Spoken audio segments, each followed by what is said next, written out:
Morning, everyone. Just a couple more minutes to go before I start.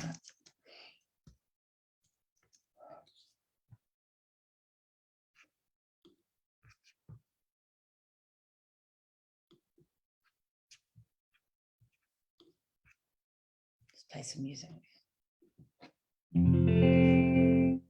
I know a place where the sun begins, starts each day with a face full of good living, throws a line from the sea and reels me, and I stay. There I stay. People know what it means when the tide is in. It's the best place to learn how to sink or swim. Throw a line to my heart and reel me in. This is good.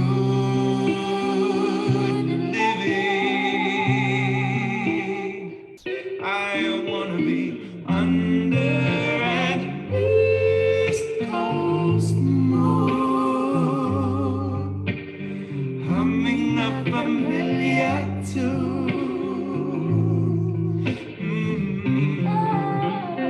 Under an East Coast moon, I can handle solitude. But I'd rather be underneath an East Coast moon with you.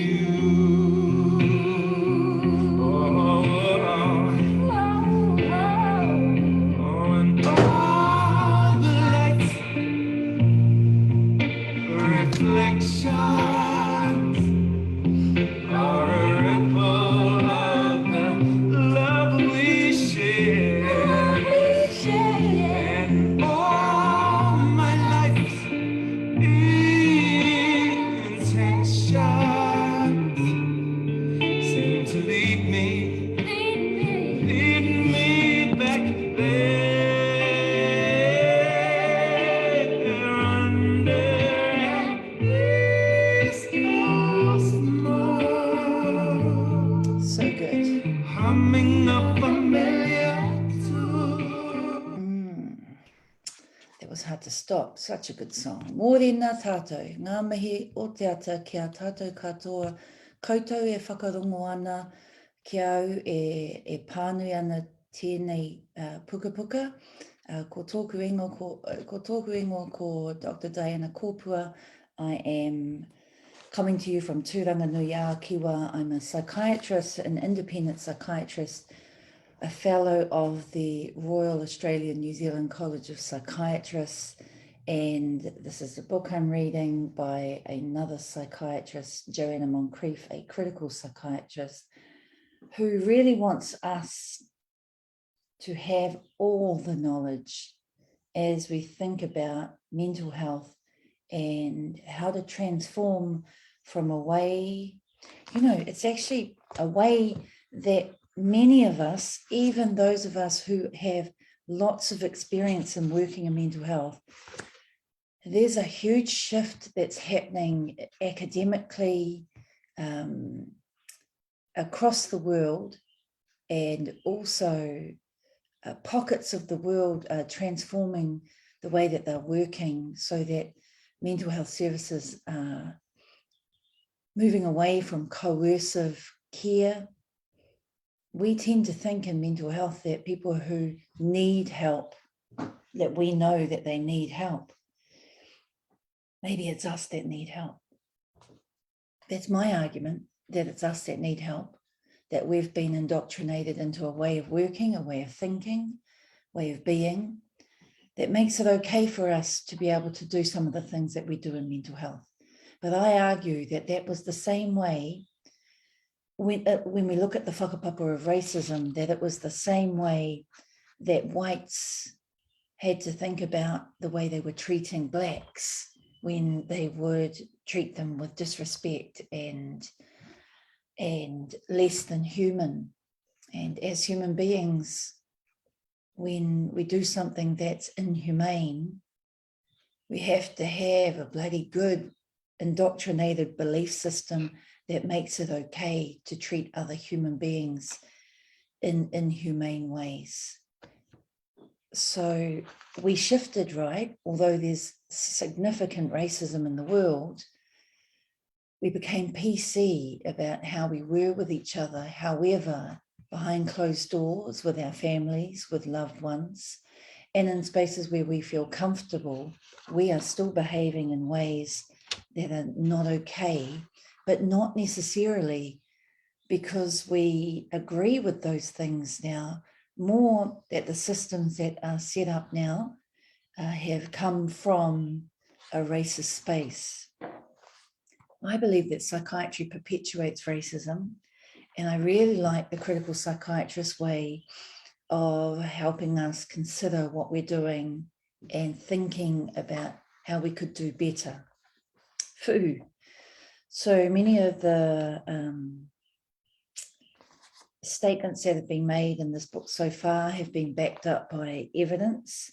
The last chapter was looking at how we develop evidence, how we grow an understanding of what we know, and the problems when we're using randomized controlled trials, when we are exploring what we know about the effectiveness of drugs. This chapter is chapter 4, and it is, hang on a sec, I'll just catch you up here. And chapter 4 is about antipsychotic drugs. It's a big chapter, but it's a good one. And I wish we could just read all day because I really like this chapter, but we'll start again next week and we'll go through this together slowly. You can purchase this book on Amazon. Going through the chapter, it talks about what antipsychotics do, newer antipsychotics, the effects on symptoms, are they really necessary, long-term use of them,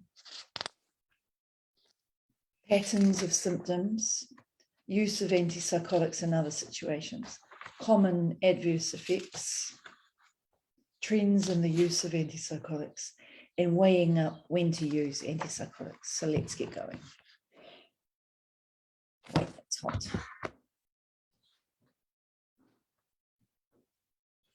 Feel free to put any questions in the chat.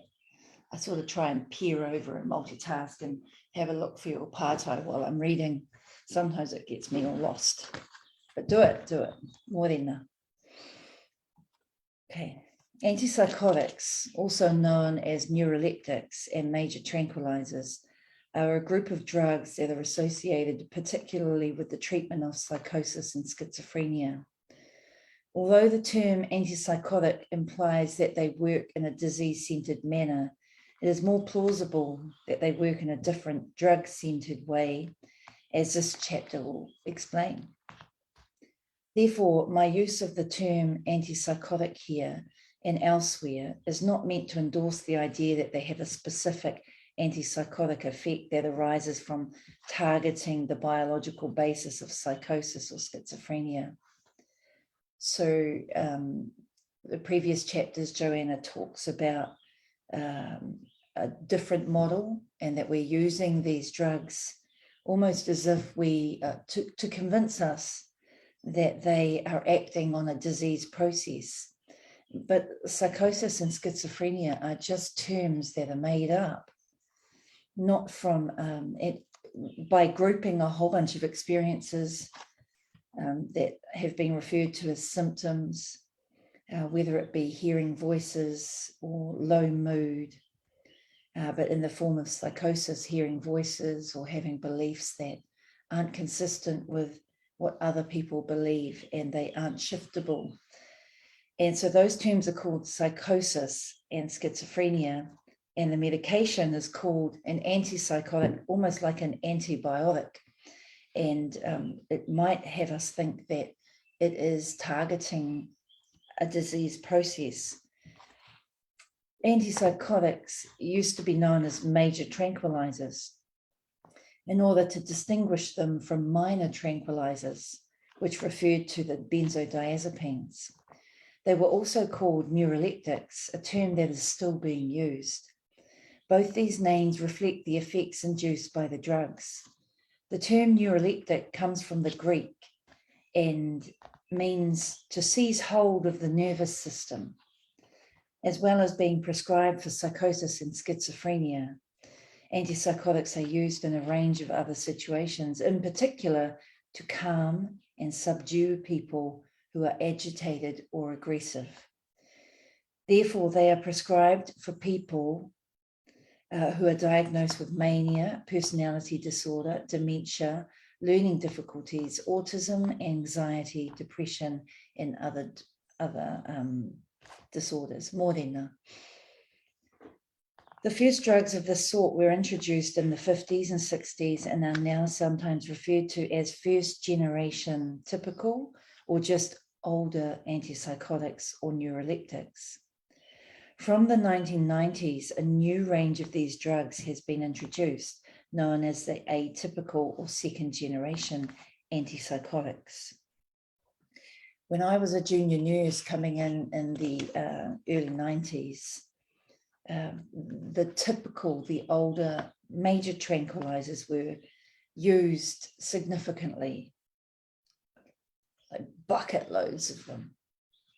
And then slowly the newer medications, the second generation medications, were introduced as if they were having a better outcome, a better impact, less side effects.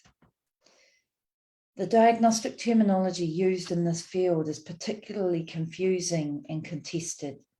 Psychosis is a generic term referring to a state in which someone loses contact with reality, developing unusual or delusional ideas, hallucinating that they hear, see, or feel things that are not there, and speaking in a way that suggests confused and disjointed thinking, known as thought disorder. These features are referred to as psychotic symptoms.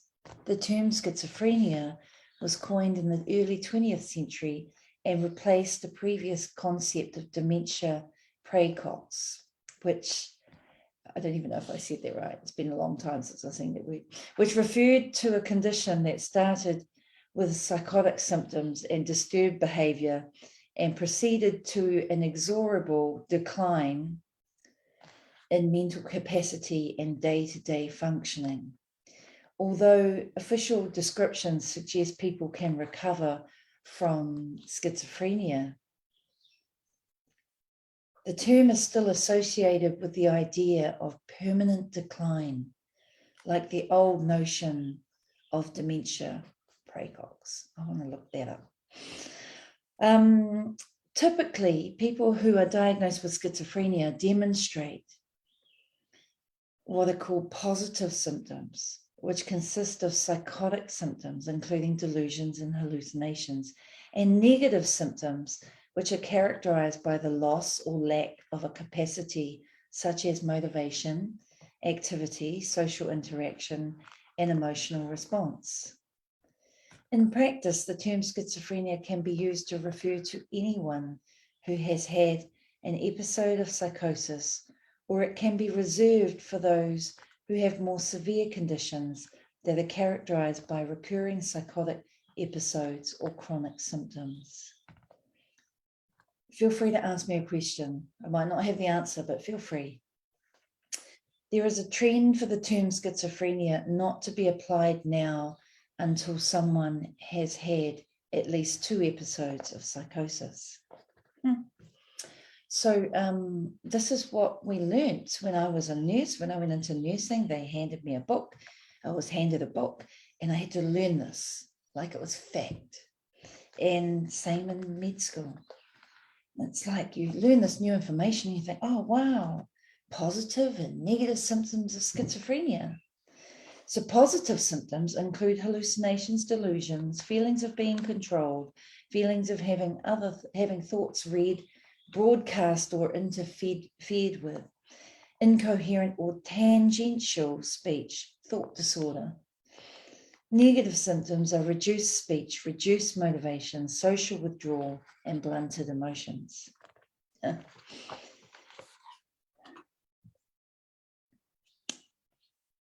can think of some people who are quite well with those experiences, with the negative symptoms. As with all mental disorders, the typical person with schizophrenia is a myth. I like that. For a long time, our pūrākau have been considered a myth. Now I'm loving this. Let me read that sentence again. As with all mental disorders, the typical person with schizophrenia is a myth. Two people can be diagnosed with schizophrenia, yet have no symptoms in common. Many people have atypical symptoms or problems. When these include features suggestive of abnormal mood or arousal, such as overactivity, reduced sleep, elation, or depression, the condition is often referred to as schizoaffective disorder. In practice, people with this diagnosis are treated much the same as people diagnosed with schizophrenia, and research generally makes no distinction. The concept of schizophrenia has been criticized for promoting the stereotype that people become chronically impaired. Some psychiatric researchers have called for the term to be abandoned and for it to be recognized instead that there is a spectrum of psychotic disorders, with only a small proportion of people with this problem fulfilling the pessimistic picture associated with the stereotype of schizophrenia. I agree with this view, but as much of the research conducted in this area has employed the concept of schizophrenia, I use this term as well as a more generic term, psychosis. So what do antipsychotics do?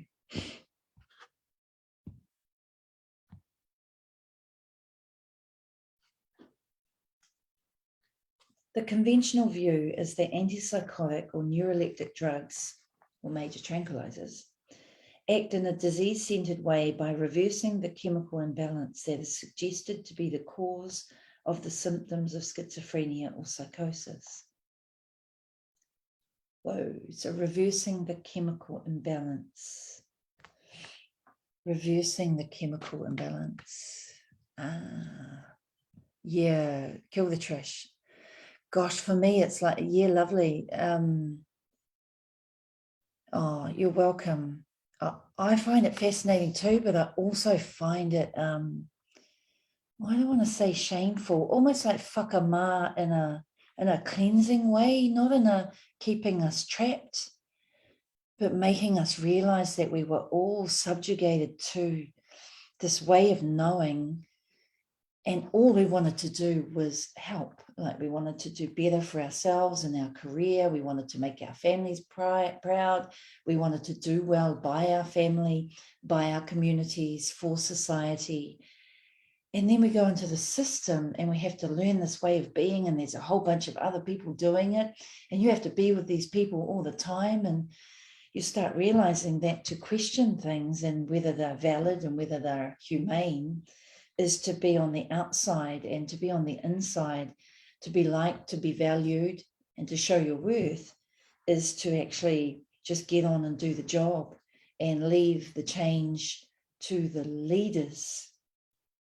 And I think that the leaders were indoctrinated as well. So yeah, lovely, Trish. Okay. So what do? We're up to what they do. So as discussed in chapter 2, the most common, hang on, I'm a bit lost. Here we go. What do? The conventional view is that they act in this disease-centered way by reversing the chemical imbalance that is suggested to be the cause of symptoms of schizophrenia and psychosis. As discussed in chapter 2, the most common chemical imbalance theory is the dopamine hypothesis of schizophrenia, which suggests that schizophrenia is caused by overactivity of the brain chemical known as dopamine. Other brain chemicals have been proposed to play a causal role at various times, including serotonin and glutamate. The dopamine hypothesis of schizophrenia was first suggested in response to observations about the action of this antipsychotic drug haloperidol. In other words, the hypothesis originates from the assumption that drugs act in a disease-centered fashion. The dopamine hypothesis has developed somewhat over time. It has been suggested that dopamine activity only relates to positive symptoms or to periods of psychosis, for example. Versions of the theory now incorporate ideas about other proposed causal factors, including genetics, environmental stress, and other neurotransmitter abnormalities. However, the general presumption remains that dopamine dysfunction is part of the causal pathway that leads to the condition of psychosis or schizophrenia. Despite this, as I've described in Chapter 2, decades of research have not revealed convincing evidence of dopamine abnormalities in people with psychosis or schizophrenia.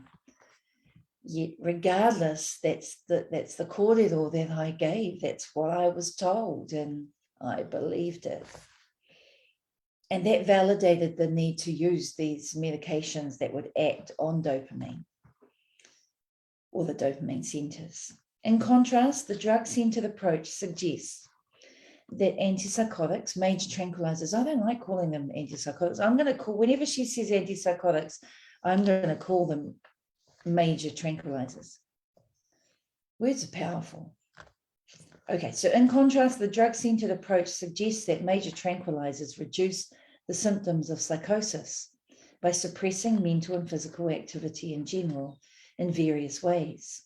Major tranquilizers vary in their pharmacology and the exact profile of effects they produce, but with the possible exception of aripiprazole, they all have strong sedative effects. However, the quality of the sedation they produce is different from that produced by other sedative drugs such as benzodiazepines, the minor tranquilizers, barbiturates, and alcohol.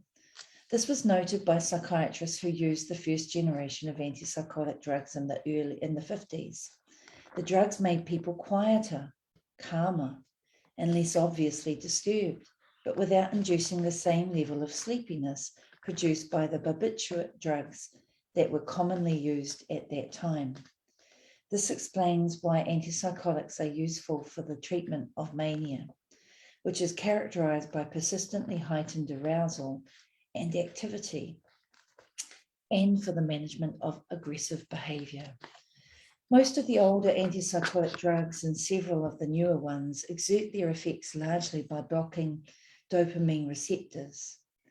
The reduction of dopamine activity that results produces a global neurological state resembling Parkinson's disease. And Parkinson's disease is caused by a degeneration of the cell in the substantia nigra area of the brain that produces dopamine. So dopamine has a stimulatory effect on the part of the brain called the basal ganglia, a group of cell bodies buried deep in the brain matter in the stem of the brain. The main characteristics of reduced dopamine activity are a reduction in movement and facial expression and a diminution in mental activity and initiative. Well, I just want us to pause for a second there. Feeling quite emotional, and there's a psychiatrist, Dr. Suman Fernando, he must be 87 now, a Sri Lankan guru, I think, that actually writes, he has his own website. He focuses on institutional racism, and in particular in the UK, he talks about the concept of drug-induced psychosis. And when drug-induced psychosis became this thing, guess who was given that diagnosis in the UK? None other than a whole bunch of young youth, black youth, who were angry and upset with society and racism. Crazy that they would then be given a psychiatric diagnosis, and guess what they would get when they get this diagnosis? Angry young Black youth protesting against the racism in their community, in their society, diagnosed with something called drug-induced psychosis, and then being put on this medication that we're talking about. That's what Dr. Suman Fernando talks about. And when I'm looking at this as well, whānau, our Māori whānau, when we see them downtown, when we see them on the street, we see these things, right? We see a reduction in movement. You'll see their gait, the way that they walk. We can tell by the way they walk that they belong to a cohort. We can tell by the reduced facial expression as well. And often we're attributing that momo to them and their mental illness.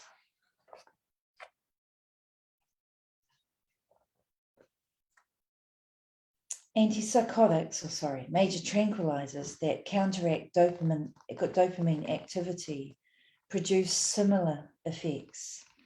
Major tranquilizers also have a dampening effect on people's emotions. People who have taken these drugs describe feeling emotionally flattened, indifferent, or numb. These drugs slow up people's thinking and make it especially difficult for them to motivate themselves to do things. 2 Israeli doctors who took an injection of haloperidol for experimental purposes described how they were unable to read, use the telephone, or perform household tasks on their own initiative, but could do so if they were instructed to by somebody else. Scary, right? I know we have this sort of consumer movement, and their voice really matters when we're thinking about transforming mental health services or the design of how to improve our oranga. But some of the drugs that are being given to these people mean that if they're emotionally blunted and unable to engage or carry out tasks without instruction, how do we wānanga?